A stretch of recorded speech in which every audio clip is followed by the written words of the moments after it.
Hey guys, Brady here with your daily tennis lesson. So I'm still getting plenty of emails about, how to get more power, especially, everybody loves the forehand. Just seems like we can't hit the forehand big enough.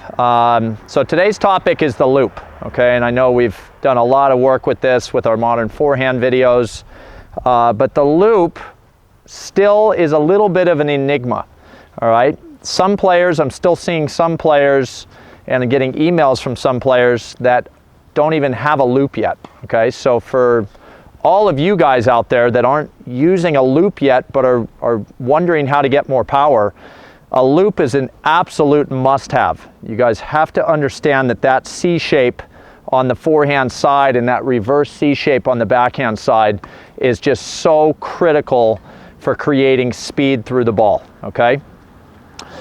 For a lot of you players out there that do have a loop but are losing some power still, it's in the timing of that swing. And I still think I'm seeing way too many players creating a loop that's occurring too early, okay? So meaning we're getting it back and down so quickly and so early that it becomes a hitch. And it's this dead stop now because at this position we're having to wait for the ball to still come.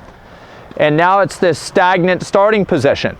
Okay, so you guys got to understand, if you feel like your loop technique-wise is correct, you're creating that nice width in your backswing, and you're dropping into that correct position below the height of the tennis ball, but you're still struggling to create power, I think there's a very good chance you're just ahead of schedule. Okay, the ball's not even on your half of the court yet, and you guys have already got the racket down into here.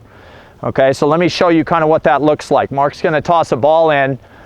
And then I'm kind of waiting there, and it's like I'm almost bored waiting for this ball because I'm used to doing something. I'm used to having it here and having the racket moving at the time the ball's being delivered, not setting and staying still down here.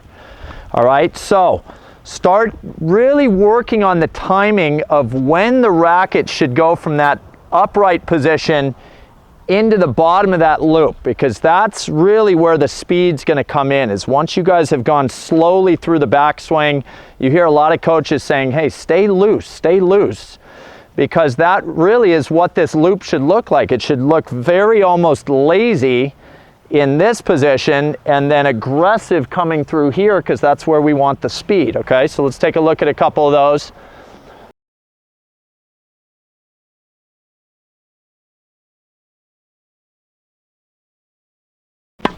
You guys can see how much longer I hold that racket at the top, and then I'm just dialing it in coming through the ball, creating way more power than if I get there ahead of schedule, okay?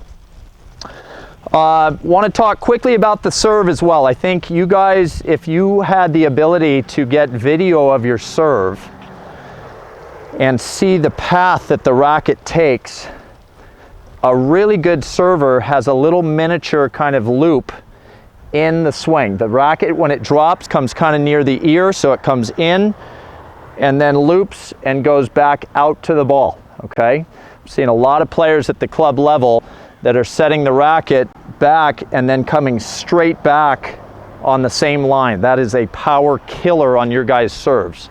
So start to try to incorporate this little drop move where the racket drops in and then comes back out, because even that little, miniature loop in the middle of your guys' serve is going to create a ton of power as well, okay?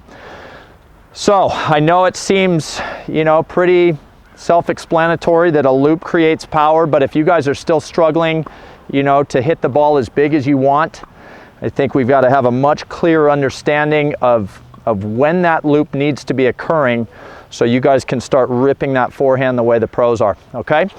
So that's all I got for you guys today. Hope that was really helpful. Please click like below this video, and if you happen to be watching on YouTube, please subscribe to our channel. Thanks, and we'll see you soon.